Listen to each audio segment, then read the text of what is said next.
Happy Friday, everybody. Welcome back to Swan Signal Live. Stephen, have you been walking? I know you walk every day. Where are you at right now? What's your count? I'm only at like around 12K right now. It's a slow day. Nothing too impressive. What about you guys? I got you right now. We'll have to check back in at the end of the day. But I'm at 15K. I had a nice walk this morning with the dog. That's good. Yeah, let's go. That's like what, 7 or 8 miles. Yeah, yeah. I'm gonna have to go on another walk though. I suspect to beat you. You got to keep up. Over the last like month, my average has I've never done this before in my life, but I've been hitting like 30,000 a day. I don't really know what happened. I've had some blisters. I've had some feet issues, so probably not either adapting or not super sustainable long term. But like we've been going. When I went wild last year, going from going wild 5, 6, 7,000 steps a day to like 20, 25,000. Yeah. I got an injury on my foot that my metatarsals got messed up, so I had to take like 6 weeks off. I remember. Feeling good now. Power is back. Yeah. All right. We've got John Haar, who you all know very well. Of course, Steven, and we've got Jason Bassett, who is a rep at Swan Private as well, to join us and give his takes today. We will just kick it off with, as we usually do with John, talking about macro and markets and just kicking off this conversation. John, what have you seen this week in the markets? What's big news? Yeah, for sure. So I think the first thing to mention is just that this week has felt relatively stable, not too volatile. Of course, that's all relative. We had a bunch of really volatile weeks before this one. But I think that alone is noteworthy. You know, it's not every single week that we're going to have S&P up 5%, down 5%, Bitcoin 85, 75. You know, it's not every week is going to be like that, even though we haven't really gotten any significant sort of resolution on what started this volatility in the first place. Just to give like super big picture for anyone who's been living under a rock for the last few months, the Trump administration is looking to reform the global trading system, even the monetary system to a certain extent, in the biggest way in definitely my lifetime. You could maybe say in 50 years. I think personally, I think it's undeniable that the US has a good motivation for doing that. If you guys want to hear a conversation of someone laying it out very clearly and very articulately, check out Lynn Alden talking with Natalie Brunell. The conversation just was posted yesterday. I think Lynn did a phenomenal job. I think to the point where it's undeniable that the US has to change something about this system, because the social problems, the economic problems, the national security problems are just too glaring. They're too big.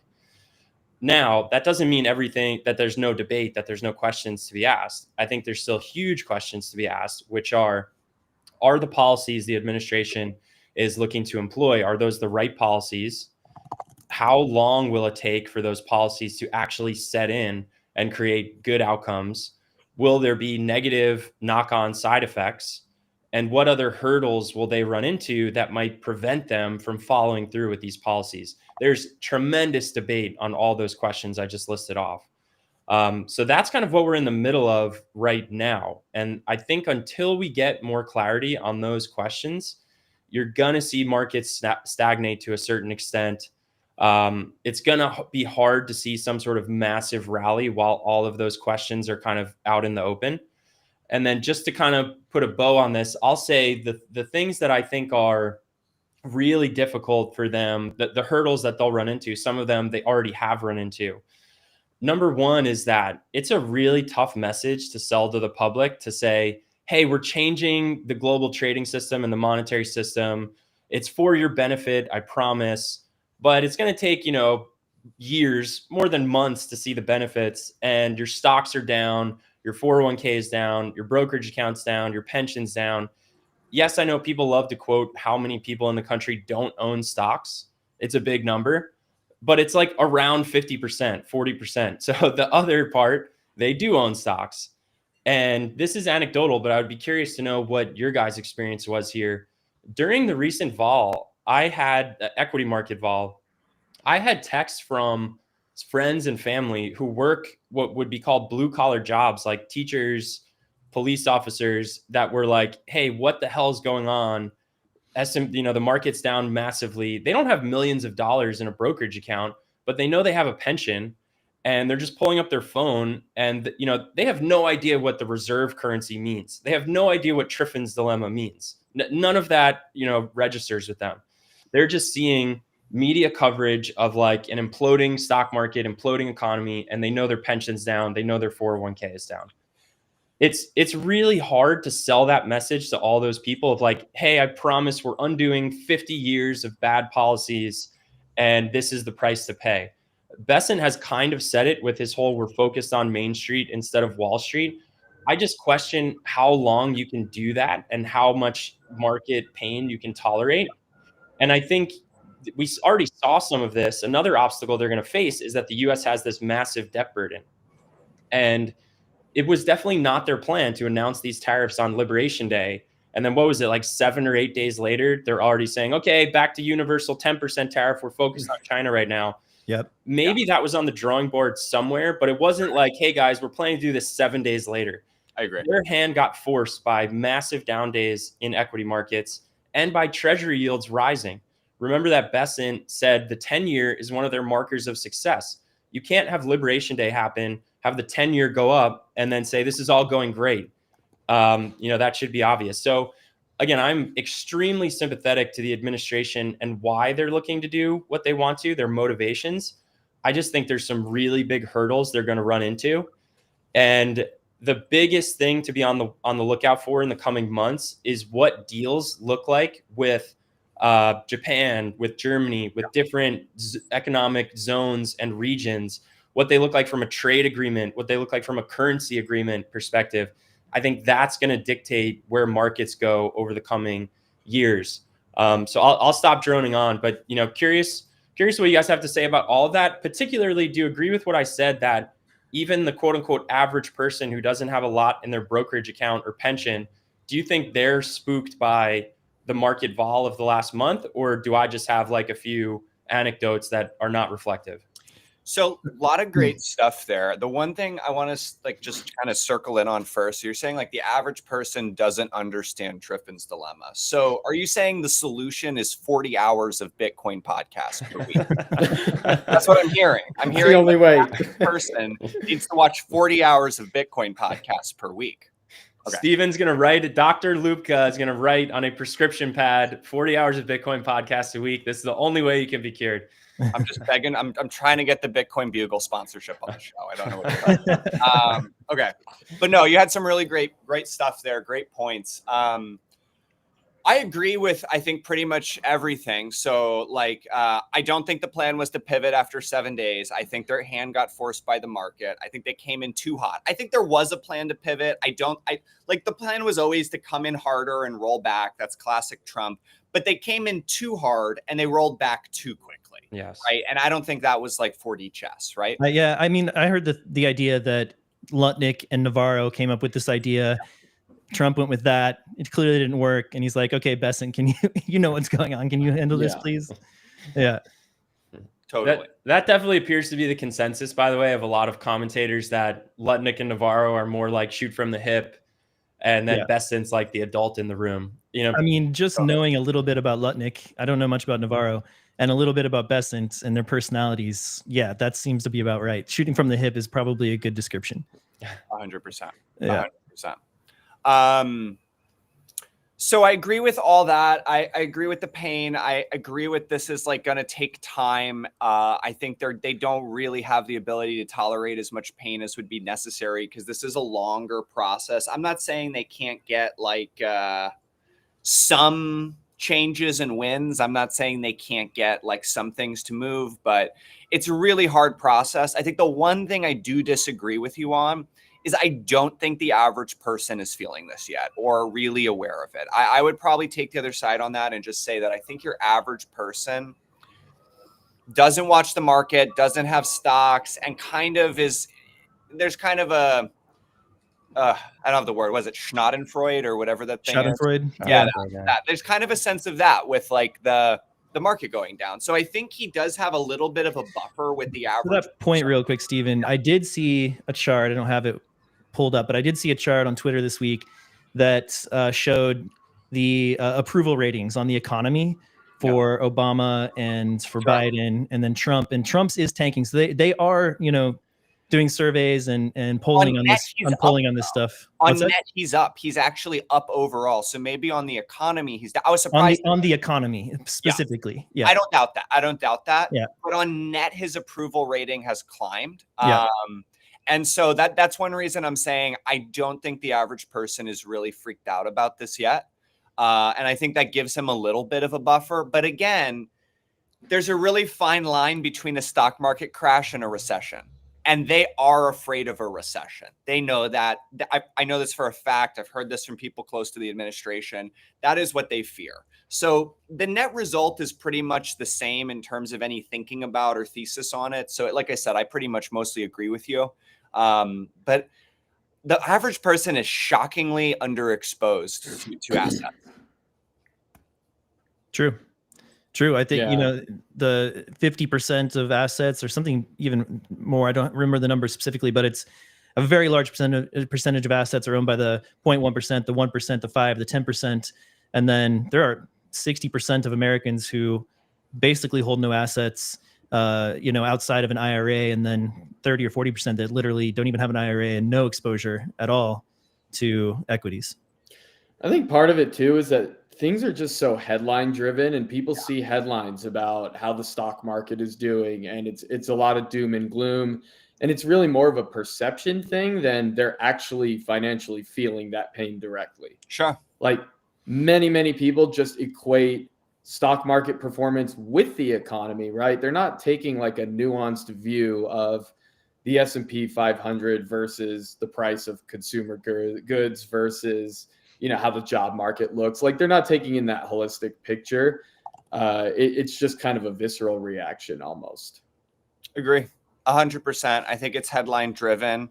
With you.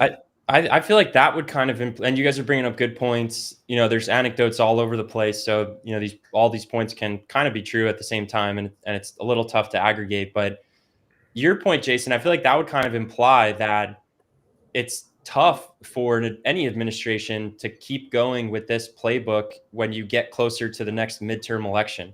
Yes. Because we know how much the middle in the US dictates elections. And if people are just kind of like the swing, whatever you want to call them, the middle, the swing voter, the moderate, if they're just getting this vibe that things are tough because they see a lot of headlines in the media that say, Trump induced chaos, or, pick your headline, right? I think that's just something that the Trump administration has to deal with here. Yes, they're in office for the next 4 years, but if you lose Congress a year and a half from now or 2 years from now, you might be way less able to execute on what you want to. Yeah, absolutely agree.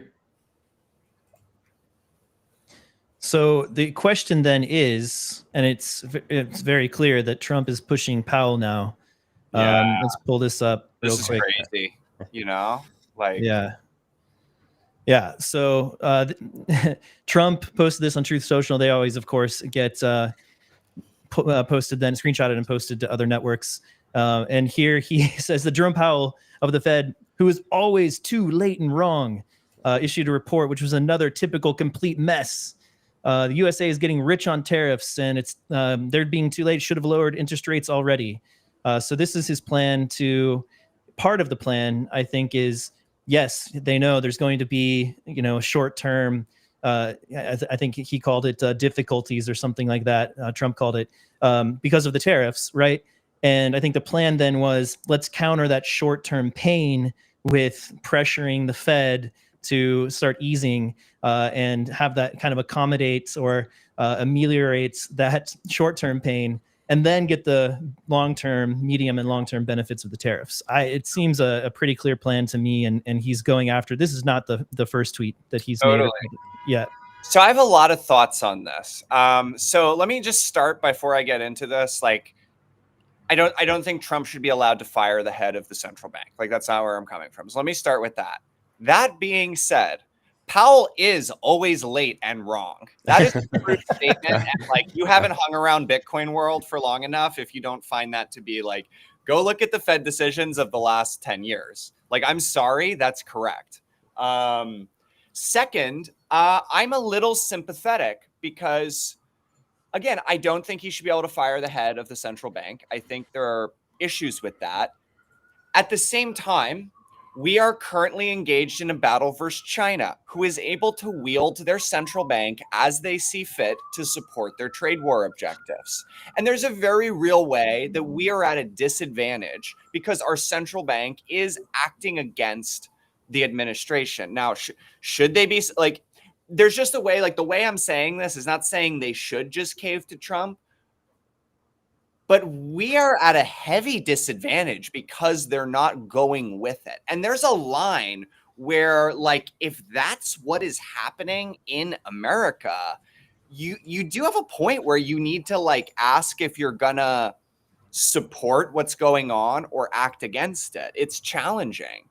And the Fed could reduce a lot of this pain by lowering rates. Now, would that empower Trump to continue with a trade war that's maybe a little too aggressive and has some problems? Yeah, and so maybe that's a reason not to. But some of this pain could really be avoided, as well as the fact that I find their excuses about inflation to be like horrifically misguided. And you can see this looking even just at the European Central Bank. So the European Central Bank has cut rates for the 7th time in a row, and they are calling tariffs basically a deflationary, demand-driven shock. Because what's going to actually happen is people are going to buy less of these things because they're more expensive. Yes, there will be this like nominal price increase once, but that's not inflation. That is literally not what inflation is. And actually, there's going to be a drop off. And so what the European Central Bank is actually concerned about is deflation in a certain regard, or a deflationary shock. And the Fed, like, inflation is low right now. Growth is slowing. Whatever you want to feel about all the politics, I don't really give a shit. The issue is, like, you need to cut now. Like, you should cut now. It's not going to spiral. At least like 50 basis points of cuts is not going to put us into a second wave of inflation. I'm sorry, no. Also, tariffs are not going to put us into a second wave of inflation. It will be a one-time adjustment. And once those prices go up, there will be real shifts in buying power. And this is something people talked about prior to any of these tariffs, that as long as you don't create more money, if prices increase across the board, all you have is the same amount of money that can shift around where they're going to buy. You literally can't have net inflation because it's the same amount of money shifting around. If you're buying more over here, you're buying less over here. And so categories might shift higher, but the aggregate measure as a whole structurally won't, outside of this like one-time price increase. So I think the Fed's full of shit a little bit. I think, while I'm not a big fan of this trade war, I think it's over aggressive. I think it really risks certain things about American capital markets. I have to say, like, I think Powell's wrong, and I think Trump is more directionally correct on that. The right move here would be to cut rates.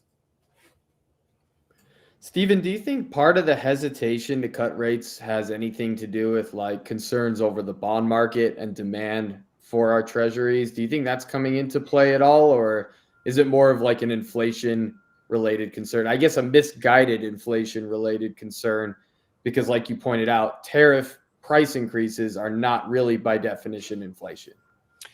Yeah, it's I'll be honest, I really don't know why they're taking this trajectory. Like, I think the bond market has the opposite problem right now, which is that rates are going too high too quickly, right? Like, they need to come down. There is a debt problem that we're quickly running into.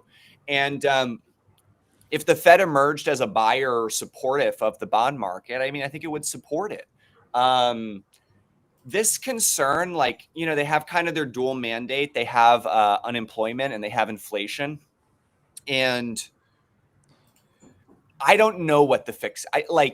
I'm hesitant. I don't lean to this prior that this is politics. Like Trump wants to say it's politics and they're fighting, like Powell's fighting Trump because of political things. That's not my first reaction. Like I'm a little hesitant. It could be true. I'm not saying it's not true, but that's not my first reaction.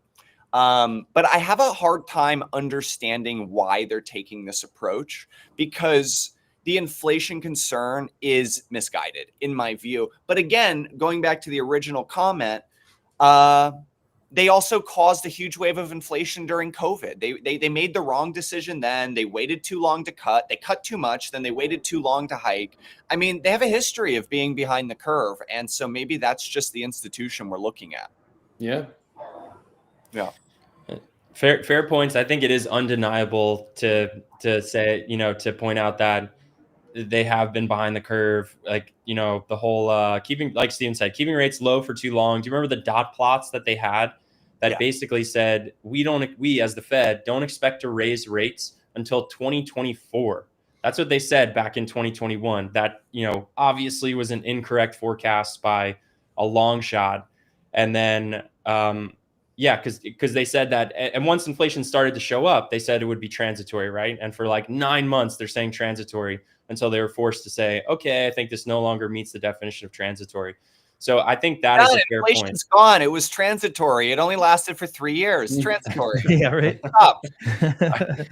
Some people actually tried to make that argument, which is insane to me. There is an increase in liquidity in M2. So M2 is turned back up. This is from the St. Louis Fed. This chart here, actually not that chart. This one here shows a chart of liquidity and Bitcoin's price charted on top of it, which shows correlation, especially a follow by Bitcoin's price. You can see that giant spike up on the blue line for liquidity, and Bitcoin hanging out there perhaps to benefit from it, foreshadowing the next price run. And we've also got corporate buying at all-time highs this past quarter. Just to the sort of stability of the market right now.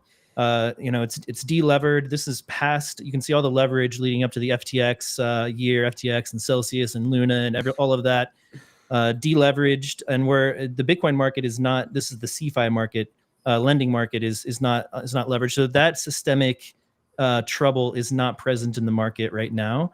Like it was then. By the way, shout out to Ledin, who has been a great partner of Swan's for many years as the third biggest lender. What a huge milestone. Mauricio, great job. Just wanted to shout you out. Absolutely. Love Ledin. What's the takeaway for you guys on this? It's that in the 2021, early 22 period, the idea is that they're using these proceeds to then buy Bitcoin, right? It's not that they were all taking out a Bitcoin backed loan and then, remodeling their kitchen, right? Because that wouldn't have that big of an impact on I think it's the Bitcoin price. It was to buy, Bitcoin somewhat, but I think they were also going after those, huge returns in the gambling world. Correct. Yeah. That's a good point. Yeah. So I think what we're seeing now is like a clearing out of that nonsense gambling behavior, and now this is like a much more healthy market that you're seeing in terms of Bitcoin backed lending. Exactly. And this is the CeFi market largely, so it's not in total, so it's not just Bitcoin. Lynn, John mentioned, was on Natalie Brunell's show, our friend Natalie Brunell, and lots of great stuff there. Watch the episode. It's an hour long. We pulled out toward the end Lynn's price prediction. If I imagine a scenario that brings us to very high prices this calendar year, it would probably be because some massive liquidity unlock happened. Like, let's say the U.S. bond market broke, the Fed came in and basically did yield curve control, or kind of QE that they don't really want to be doing, or some sort of big treasury operation twist sort of thing. It would probably take something like that combined with some sort of de-escalation of tariffs. So I never really rule out what Bitcoin's doing. I look at a couple things. One is I think liquidity is probably going to be somewhat favorable for the rest of the year. And two, if you look at certain valuation metrics, I like to look at the market cap to realized cap ratio, which is market capitalization compared to the average on-chain cost basis. And this current consolidation has taken off a lot of the hype around it. So if you look at the prior consolidation, so Bitcoin reached 73,000 in March 2024. That ratio got a little bit elevated. So it wasn't elevated to the point of like prior like multi-year tops, but it was a little bit heated. And so after about a 7-month consolidation, it pretty much worked off all of that excessive valuation, that excessive hype, kind of allowed the market to consolidate. Then when it jumped to like 108K, it kind of reached similar frothy levels. And so the fact that we've been consolidating for several months, not particularly surprising. I think we worked off a lot of that valuation already. So I think we're at a pretty strong foundation to at least start building from, especially once we get past maybe near-term stock market shocks and things like that. That's right. Well, thank you so much for that. It's always so great to talk to you, Lynn. I really do hope. Yeah, again, shout out to Natalie and her show Coin Stories. You should check out that interview with Lynn, and she has lots of great minds all the time. Excellent interviewer. So highly recommend Coin Stories. What do you guys make of Lynn's take there? I liked it. I think that whole episode is worth listening to. I shouted it out at the beginning, but I'll say it again. Really, really good job. Natalie asked, I think, all the right questions. Lynn gave a master class on like high level macro stuff. And then that question about Bitcoin was at the end of the conversation. And yeah, I would agree with what Lynn said, but I would just add one other wild card, if you would call it that. Bitcoin has this chance that the US government buys a good amount. You cannot forget this, right? They have said and put it in writing, the Treasury Secretary and the Commerce Secretary, Besson and Lutnick, shall find, something like that. Budget neutral ways to acquire more Bitcoin. Bo Hines has been out publicly multiple times now saying he wants the US to buy as much as they can. There are different proposals saying, hey, US government, here's how you can do some budget neutral purchases of Bitcoin. So I agree with Lynn's point that there could be some sort of liquidity unlock that causes Bitcoin to rise with liquidity. We know Bitcoin's very correlated with global liquidity, 100% correct. I would just add to it that there's this other potential that the US government at some point says, hey, by the way, we found a way to buy $1 billion worth of Bitcoin. Bitcoin has that card that can be played. NVIDIA stock does not have that card. The government's not going to buy a bunch of NVIDIA stock. I'm not betting on it. It's not Japan. I'm dumping my bags. Trump just said yesterday he is good friends with Jensen, and Jensen's going to be just fine. He said he's going to be just fine. So who knows what they're going to do? They blocked him off $5.5 billion from China. Maybe they're gonna buy some stock, or I honestly think they should buy all the chips that they can't sell to China. Like I honestly think that's the next move.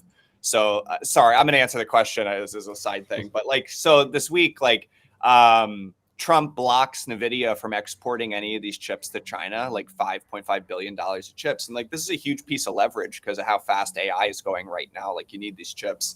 And my thing is the government should just make up the purchase, just literally buy all the chips, give them to American companies. You want this competition, support the AI race. If you're going to play this top-down game of controlling trade, at least do it in your favor. You know what I mean? You can say free markets and you can say let's just, have free and open markets. But if you're not going to have those and you're going to play this game, you might as well play it well. So anyways, tangent. But I agree with Lynn. You know what I mean? I think there's a lot of one thing I actually took away that I think she didn't stay with on that point, but it was the most important comment to me. She said, liquidity is going to be pretty supportive for the rest of the year. And that's what I think people are missing is that yeah, we're in this trade war and yeah, there's all these tensions and difficulties and what have you. But liquidity is going to have to come this year. And so that will be supportive. I'm also still I think they do end up resolving this thing. I think in 2 months, we're not still in these conditions. But I think between liquidity environments changing, and I do think you see big buyers. I think you see a lot more corporate buyers. I think these MicroStrategy-esque plays are hot. They're big. They're continuing. There's going to be more. And I think you see U.S. government activity. I agree with John. They've been very transparent, and I think it could be at a big scale. So I'm very bullish. And I was you know, I was on Twitter. I mean, I shouted out the Sunday's future open, which was even below the low. I called that as the bottom publicly and said, you know, everyone was very panicked there. And I still think that's true. The bottom, in my opinion, has been in. And we're not going, you know, kind of below there. So I think there's still a lot of fear in markets, but I think we're in the year substantially higher. All right, should we jump into BitBonds, guys, or anything else on markets? Just one more comment for me, because it's kind of related to everything we're talking about here. There's a very good comment in the chat. It asks us what we make of a statement that G20 countries are selling treasuries as kind of a tariff defense negotiating tactic, and is this going to cause the Fed to step in? And then they posed the question. The question is, how much will the Fed be willing to buy? I think this actually aligns with what Lynn was kind of saying, is that there might be some event that causes a liquidity unlock. And I would compare it to like a March 2023 event when the US was literally entering a banking crisis. We had the biggest bank failure since 2008 because rates rose so much and the banks were caught offsides in this unrealized loss position. Then you had a bank run that needed the BTFP program. The Fed and the Treasury and the FDIC came up with a new program on a Sunday emergency, caused the Fed's balance sheet to increase. I think that those are the types of interventions. If we see an intervention, that's what it'll be by the Fed this year. It's not going to be blow the doors open, QE, COVID style. It takes something really, really crazy to justify that happening. But I would just point out that if you look at a chart of the S&P 500 since March of 2023, it's like there's a couple downs, but it's like almost a one-way path up from there. So sometimes you just need the Fed to like plug this hole of something that would have been a crisis, and then liquidity starts flowing for a variety of different reasons. But that's the kind of thing I would be on the lookout for. So I just wanted to hit on that question that one of our astute listeners posed. Yeah, very good question. Thanks, Karen. All right, so let's jump into BitBonds. BitBonds. It's been a lot of talk about BitBonds the past couple of weeks. Our friend Pierre Rochard, Bitcoin OG and legend, founded Satoshi Nakamoto Institute when he was in college. CO2 expert Pierre Rochard. Also CO2 expert. Yeah, ratioed the New York Times with his little CO2 meter monitor. Yeah, absolute legend. He has started a company called Bitcoin Bond Company. I think it's just called the Bitcoin Bond Company. And yeah, so this is a thing. Let's just get into what it is, actually, the details here. Okay, so this is from Van Eck, and Van Eck is getting into this idea. Brady, just to clarify, yeah. This is not Pierre's company. This is not Pierre's company. Van Eck published this, actually. No, I was just shouting out Pierre there as an example that this is this idea is growing amongst investors and entrepreneurs.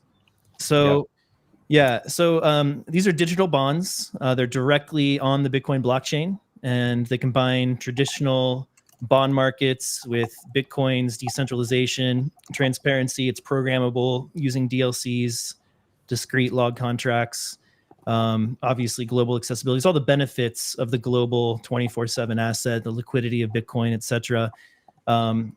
This could be used by corporations. Corporates could issue these without the need for banks or middlemen. Retail investors could participate as well, and this is sort of usually the domain of large institutions. So that's pretty interesting as well. So you can see the governments also, beyond just corporations, could be interested in this. And this is one of the main points here is people have been talking about the United States issuing BitBonds as a way to control debt and get exposure into Bitcoin as well. So how do they work? So the basic structure then, and this is again Van Eck, and Justin Beckler wrote a great thread on this. So I'm going to shout him out and include his commentary here. But the U.S. issues a 10-year bond, so it'd be like 90% plus treasuries, or 90% treasuries plus 10% Bitcoin purchased at issuance. And then investors get full BTC upside until hitting a 4.5% annualized return. And after that, the gains are split 50-50 with the treasury. So that's one setup here. Pretty interesting stuff. Would love to hear, John, what you have to think first, and then we can go around. Yeah, for sure. So let me start by saying I love this idea. I love that it's being talked about. I love that people are putting some intellectual brain power into this, outlining it, presentations. I've seen it from Brian Estes. I've seen it from Andrew Hones. I've seen it from Van Eck is the one we just showed. So kudos to them for doing it. Okay, now that I said that, let me throw some cold water on it. Basically, while I love the idea, I just don't think this is happening anytime soon. And again, that doesn't mean don't talk about it. The conversation has to start somewhere. But in particular with the government, or just at all? With federal governments. Okay, And right. yeah, that's a good clarifying point that I want to get to. It's just because if they do this, you're signaling to the world, hey, global investors, you guys didn't really want our debt when it was denominated purely in our currency at an interest rate that we can afford, right? There's always a rate that people want your debt, but if there's a natural buyer at some very high interest rate, that's a problem for all these indebted nations. And if they're basically saying, you guys didn't really want our debt under those circumstances, so, let's throw in a Bitcoin kicker and that'll make you want our debt. It kind of gives the show away. It's like, fiat is a confidence game to a certain extent. And I'm not saying this will never happen. I just think we're actually years away from it happening. Because what I think governments need to do for several years is going to be hold the asset and just get comfortable saying, hey, part of our assets that we hold as a country is Bitcoin. Years need to go by for that to happen before they start saying, hey, we're going to incorporate this into our debt issuance. And then just final point, I would say, I think local governments, state and local in the US, for example, have a way better chance of doing this because they're not the issuer of the currency. They can make it more attractive for an investor to come in and buy that municipal debt against state, city debt with a Bitcoin kicker. They don't have to worry about the like image reputation management of the dollar. So that's kind of my take on it. I'm, happy to be proven wrong. If Besson starts issuing BitBonds in 9 months, I'll be happy about it, but that's not my forecast. So I'm definitely with you that I don't think it happens anytime soon. And like it's a road between here and there, though it does make sense on principle. The one way that I think it makes more sense is, let's say the US government buys $100 billion or $500 billion of Bitcoin.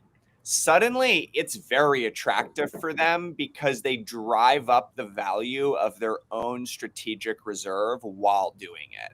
And so it's really win-win for the government at that point if they're also benefiting from the Bitcoin growth. So there's a way you could do it that I think like paradoxically almost stabilizes the currency. I'm really shooting from the hip here and haven't thought about this, but like, let's say the US government owned $1 trillion in Bitcoin and they issue a BitBond. While in some ways they're signaling like some sort of weakness in the dollar, they're also like capitalizing their own balance sheet and their ability to stabilize the dollar at the same time. So I wonder if, I don't have an answer. I'm literally shooting from the hip here, but I wonder if there's something there. Second thought, I wonder if it makes sense for corporations to do. You know what I mean? I think there could be an interesting angle for like a corporate bond where, most of it is dollar denominated, but there's a Bitcoin kicker. So I think it's stuff to think about. But I like the final boss is the sovereign currency issuer. Yeah. How are these different from sailors bonds? So, the sailors bonds are basically equity. So, right, they're convertible bonds. So you're basically just like your return is basically like zero or a lot. In some cases, like it's a much more binary outcome where this would be like your return is 5% plus maybe more. Something like that. If I'm understanding it correctly. I haven't spent a whole lot of time on this. Yeah. The after 4.5% in the example that I just read out was 4.5% return is guaranteed, right? Well, you get all of the upside of the Bitcoin up to 4.5%, and then it's split 50-50. So you still do have the potential to gain more on top of the 4.5%. And if Bitcoin's long-term performance has shown us anything, that's a very high potential. Exactly. I think the absolute worst case scenario is Bitcoin fails to perform. They only get the 1% or whatever that's coming straight off of the debt interest. but that's so unlikely if we're talking about a 10-year bond. Yeah. And it's also like in a world where the US government is issuing these at scale, like say goodbye to big Bitcoin crashes. You know what I mean? Like it's a different world. Yeah, For sure. And there's one other point I forgot to make is that you might argue, well, what if the US kind of gets backed into a corner and they have to do this, or they're just like highly incentivized to do it? I would just point out that that has happened many times. That's 2008, that's 2020, that's 2023. You know what the button is that they push when they're backed into a corner, when there's a financial crisis, market liquidity? Fed buy treasuries, Fed buy treasuries. that button is not broken yet. I don't think they're going to say, oh, we can't push this Fed buy treasuries button. We have to do BitBonds. So my view is just that, we have years of, and I think what Steven said aligns with what I'm saying, is that if they start acquiring more and more and more Bitcoin, then if BitBonds becomes more feasible. I think that's the order of operations. Yeah, exactly. Well, so we can, on that topic, take a look at Justin's. He's been bearish on the SBR, the Strategic Bitcoin Reserve, really from the beginning, and he's lays out a reasonable argument against it, as he usually does. So he says here, compared to the Strategic Bitcoin Reserve, which is politically stuck and reliant on congressional whims, this model uses market incentives. BitBonds harness investor self-interest. Instead of hoping politicians do the right thing, they won't. honestly, I think that's a fair take. I mean, I think that's a good angle, right? Like the BitBonds take market demand into account. The government acquires Bitcoin through the means of market demand rather than through legislation. I think that's my takeaway of that post. I mean, it's more nuanced than that, but respect the take. Yeah. I like Justin, and so this is just a good-natured debate in a sense. Like he's been a friend, and but I feel the opposite of it. I think just like executive purchases are more likely than BitBonds. I think BitBonds is I think more complicated in many ways. Whereas like selling off 500 million of crypto in the crypto reserve to buy 500 million of Bitcoin in the Bitcoin reserve is easy. Whereas rerouting some of the tariff income is easy. Whereas selling off Fannie and Freddie is easy. Whereas like there's just all these ways to like do what is effectively budget neutral and get some amount. And so if I was betting on a betting market of like, what do I think happens first? Some sort of incremental purchase via executive authority or BitBonds, I'm going with the purchase. I'd be pretty comfortable sizing up on that bet. Yeah, and then if you want market incentives, like John was saying, that you can use BitBonds to pump your bags. So, yeah.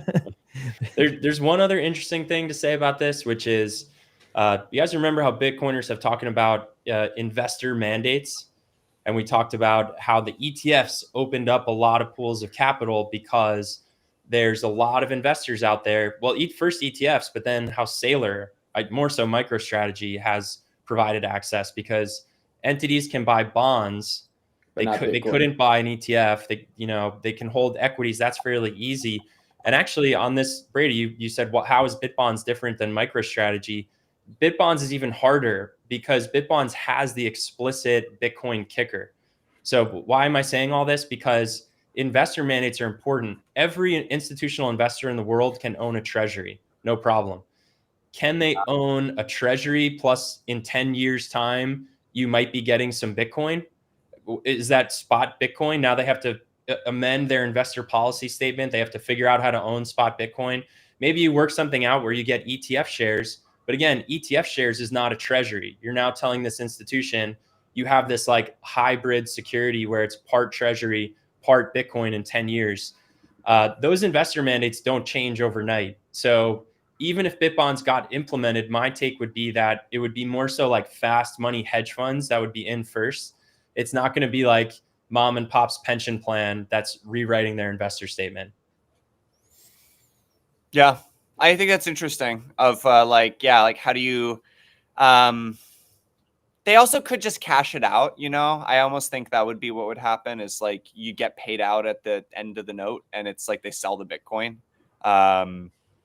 which would also put price pressure on. It's something interesting to think about. Like I'm like obviously I'm like a sell wall. Yeah, no, that's interesting. Like, but I have to think that's the most likely thing, right? Like, are they really going to deal with like physical delivery? I mean, maybe, right? In a world where like we're issuing fucking BitBonds, maybe people just take it. But they could also just liquidate it to dollars, but then it's kind of net neutral outside of the sentiment part, which would be huge. I mean, which would be huge, would be very reflexive. I don't know. I'm just theorizing. It's good. I'm glad the conversation's happening. There's definitely healthy debate here. Totally. I think it's interesting.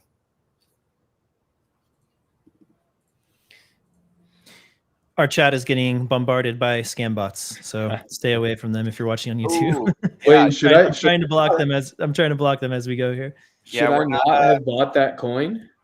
Jason, guy, there's one rule. No, so many people suggesting it. KPIs, man. KPIs. This is how it goes. This is how it goes, guys. This is how they generate, market cap through these, scam bots and posting it all over the internet and getting people to start buying retail. So whatever this coin is, XAI68Z, yeah, it's going down very soon. You're going to see the dump. You're going to see the dump very soon. That's what this means. Instead of buying this coin, you should buy some steps. Yeah, don't scamble. Just accumulate Bitcoin. Bitcoin, not crypto. On a platform like Swan. What else we got, guys? I got a quick hit here. If we're ready for some quick hits, check this out. Oh, okay, go ahead. I was gonna say, like, I want to talk about kind of the overall theory. I think something we haven't hit on is just like, what's fucking happening and where is it going with all these negotiations and the trade war? Like, this has been the elephant in the room. So I want to kind of talk about that, right? So what is it? 3-4 weeks ago, time has flown. Liberation Day, beginning of the month. Liberation Day happens. Trump announces a huge amount of like reciprocal tariffs, and we've been in like a roller coaster since then of huge tariffs, rollback, 90-day pause, trade deal, negotiation, stock market down, bonds up, all this sort of stuff, right? So like, where is it going? Is like the stock market going to keep crashing? Are they going to negotiate these deals? Is the bottom in? Is the bottom not in? Is the U.S. economy about to get blown up? People have a lot of fear right now. There really are profound anxieties in the market. Is the total monetary order being overhauled? My take is that the Trump put got hit. And I think people have not been ready to realize this, but the moment Trump switched in Besant for Lutnick and started talking the market, 90-day pause, that was the pain point being hit. It got too painful. Since then, every day he has a message about the market. I think we can't go too much lower without it really being a problem. And so my view is like, what you start seeing is you do start seeing these trade deals. You start seeing it rolled back. You see a de-escalation with China. What happens then? What happens then is assets surge, is my view. If you get a de-escalation of this thing, and I really think you will, relatively soon within the next 2 months, Bitcoin flies. And I think just people need to keep this in mind, that we are one headline away from this whole thing being over. Mm-hmm. Absolutely. Jason, if you want to, I have some thoughts. I love how Stephen kind of hit the core of what every macro and markets person is thinking right now. Before I go, you want to chime in with anything? Yeah. No, I would agree with everything Stephen just hit on, honestly. And especially, like, I think you pointed this out earlier, going into the 2026 midterms, at least from an optics perspective, they don't want everything deep in the red. I don't think this is like a sustained amount of pain that we're looking at. My general view is that the worst is behind us and negotiations continue from here, right? And even like last weekend, what was it that came out over the weekend that now consumer electronics were exempt from this, right? So it's just like it's slowly creeping back. And yeah, I mean, I think we continue that trend forward. Yeah. I think what you guys say is reasonable. I'll play the other side a little bit. And to be honest, I'm more so in your camp, but I'll just play the other side and we could talk about it. So historic periods where US markets, let's just call it by US equities, have been flat or down. Three big ones: 1929 to 1955, late 60s to like 81 or 82 was basically a flat period. And then 2000, if you bought at the top, and then it was like 2012 or 2013 that the S&P as an index was basically flat. So that's the counterpoint. Like that's what people are kind of worried about here. They're worried, are we entering a decade or more where US stocks got so overheated and there's these big changes to the trading system, to the monetary system, that this could be a 10 to 15 year period where equities are flat. You guys are taking the other side of that, right? I think I'm generally taking the other side of it for a few reasons. One is that social, political palatability of US equities being down for a long time. It's just not an easy message to convey to people. Two is that the US being a financialized economy has this problem where if stocks go down a good amount, then tax receipts go down a good amount, GDP goes down a good amount. And then you're in this vicious cycle where debt to GDP is actually exploding. Then, maybe there's a recession because of that cycle I just outlined. And then maybe you're incentivized to spend more. And then your rates start going up. And then the Fed has to step in. So it's like your hand kind of gets forced. And all of that would just cause markets to rally again. So I just wanted to play the other side that people are worried about. They're asking themselves, are we about to enter a period where stocks might be flat to down for 10 to 15 years? I don't think that's the case. I'm more in your guys' camp, but I just wanted to play the other side of it and see what you guys think. Yeah, that's awesome. We've got a question from the chat from LinkedIn. I'll throw it up. Is Saylor, and this is just a good kind of opportunity for some education. Is Saylor leveraging debt to buy more Bitcoin at this point? Is it just bad money chasing away good money? Is this Gresham's law? I think you could say that, right? I mean, there is a weak currency that he is borrowing in and accumulating debt obligations in, and he's buying a stronger currency. So I think on a very basic level, yeah, that is descriptive. Speculative attack. Yeah, 100%. That's the whole structure. Yeah. People do that with real estate too, by the way. They, borrow dollars and acquire real estate, and they expect it to go up over 5, 10, 20 years. So in some ways, this is not completely unique to Bitcoin. Shorting the dollar. Yeah. Right. It's a great point. I mean, that is literally the whole real estate system, right? Like real estate would look so much different if you couldn't get a cheap loan to buy it. You know what I mean? Yep. It wouldn't be an asset, really. It would just be a consumption expense. Like it's only an asset because of how you're funding it. And inflation and bailouts that continue to support it. Yeah, 100%. All right, here's one back to price for a minute. Is Bitcoin going to 40K? No, get out of here. No way, not now. No chance. It's a different paradigm. Bitcoin has come so far, and I don't expect any huge downside. Yeah, I mean, what have we been down? 35% from the top? Briefly, like 35%. Yeah, not here. Yeah. So that's kind of where I think the limit is now with the size of the market and the size of the buyers that are in the market now.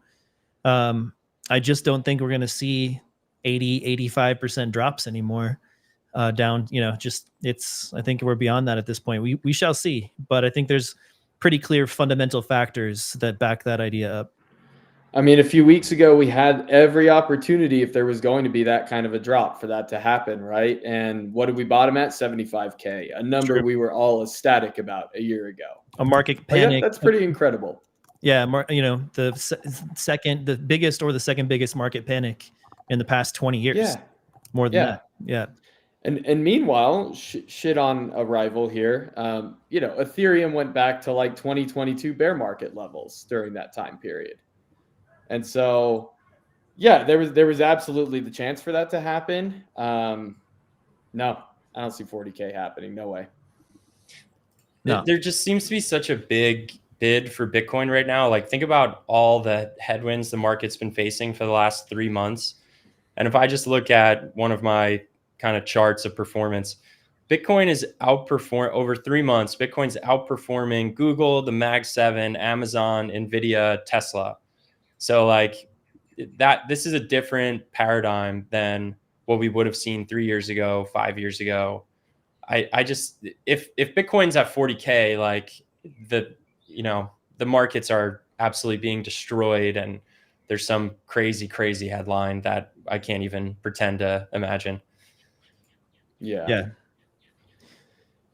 And on a final note there, like the Trump administration is discouraging using the equities, the US equities and bonds market as a world piggy bank, right? And so we see capital flowing out of that. We see that going back into gold. We see gold surging up.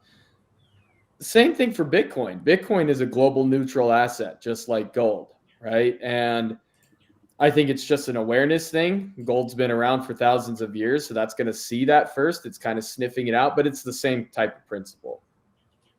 Yeah, similar to the liquidity chart that we showed the Bitcoin price mapped over earlier in this show. Here's Bitcoin versus gold, and gold often presages a Bitcoin run, and gold is on quite a parabolic run at the moment. Yeah. So, Yeah. yeah. Market looking lined up to do something pretty interesting. All right, quick hit.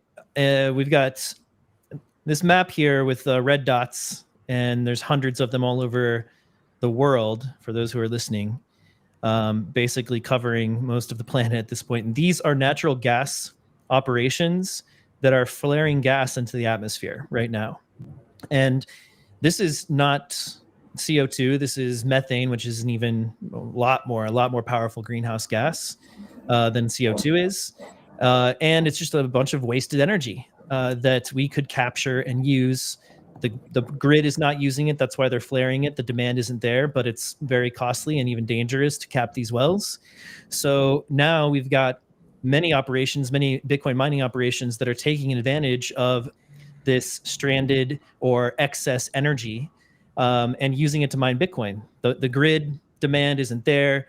And the energy companies will take something for it. Sometimes they'll, actually sell this stuff or pay another company to come out and somehow utilize this flared gas that just happens from time to time. So in any case, this is a massive opportunity for Bitcoin mining, and it's not just like neutral for the environment. Not only is it just like not a slight disadvantage for the atmosphere, for the earth, it's actually benefiting it.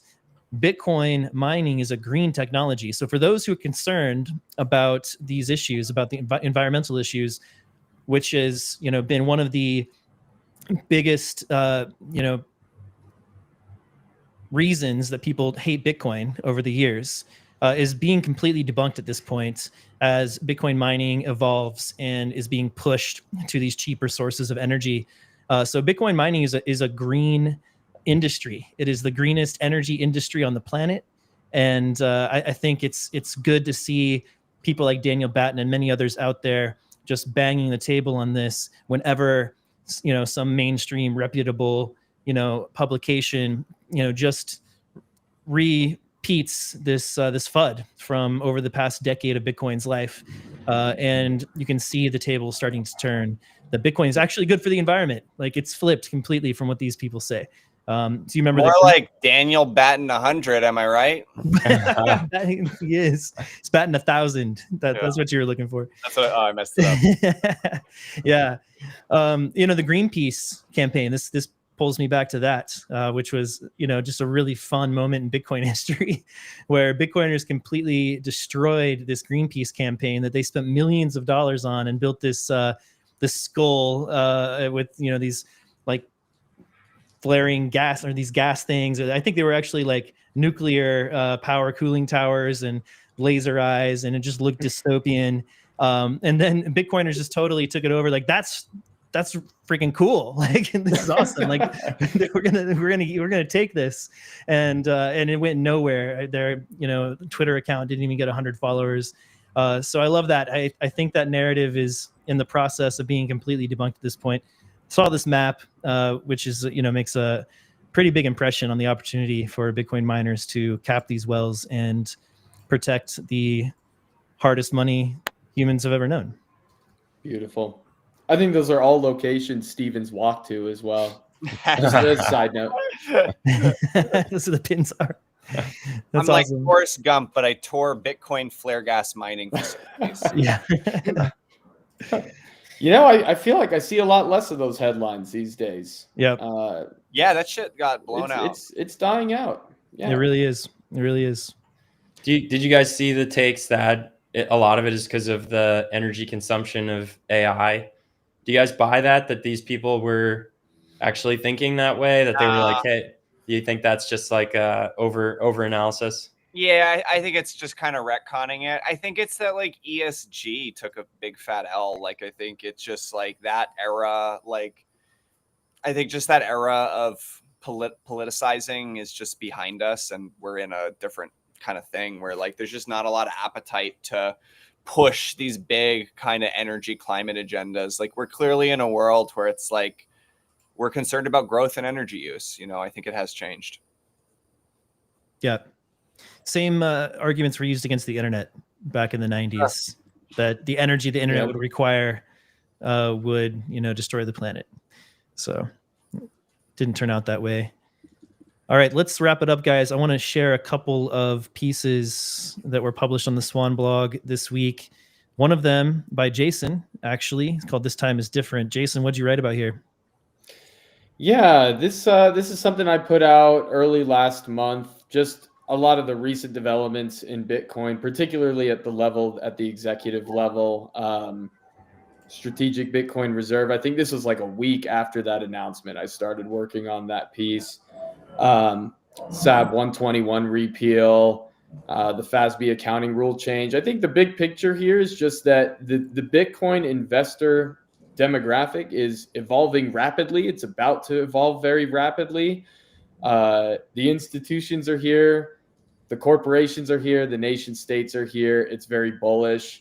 And I just kind of outlined some of those recent developments. It was a lot of fun to get into. It's a great article. If you haven't read it, check it out. It's a great summary of all the big wins politically for Bitcoin at the start of this year. It's gotten a little overshadowed by all the trade war, but that's still all there. It's still as relevant as ever, and it's still going to be a huge catalyst for, just what comes later. There's been a lot of noise, but Jason did a fantastic job, like putting something, together that you can just read anytime to focus on the wins that happened. Yep, absolutely. We also published with Swan Research a piece on, which is really interesting, called The Ghosts of Glass-Steagall. And if you know the Glass-Steagall Act, it was an important piece of America's financial history, contributed to the 2008 financial crisis. And it's all laid out here. And Brett compares the repeal of Glass-Steagall to the repeal of SAB 121, which we very largely celebrated in the Bitcoin world. And so I really appreciate this view of caution about how SAB 122 might affect the Bitcoin industry in the future. So check out Swan Research, go to swan.com, click on the research tab at the top. We've got a lot of great stuff there. And then also want to shout out Mara, who is one of the largest miners, the largest public miner, I believe, in the world. And they're doing amazing work to secure the Bitcoin network and to support the show. So we really do appreciate you all. Check out Swan Private, which all three of these guys represent a lot of our clients. We have thousands of clients in the Swan Private, and it's an amazing service. Creates really strong relationships with people and with our clients, and they really value this. We're not just another exchange. We're actually a partner for you to develop generational wealth, and would love for you guys to be able to meet Steven, John, Jason, and talk to them about Bitcoin and your plans for the future. Check that out at swan.com/private. We also have a podcast version of this show. Find it in your podcast apps. Just search Swan Signal. We do this every Friday live at 11 a.m. PT, 2 p.m. ET. We've got myself and John and Steven always here, and we rotate in one of our fabulous Swan private reps every week as well. And sometimes we bring on great guests. We had Ben Workman and Lynn Alden on just a few weeks ago, so we'll bring some more great minds to the show soon enough. All right, everyone, we'll end it right there. Thanks for joining.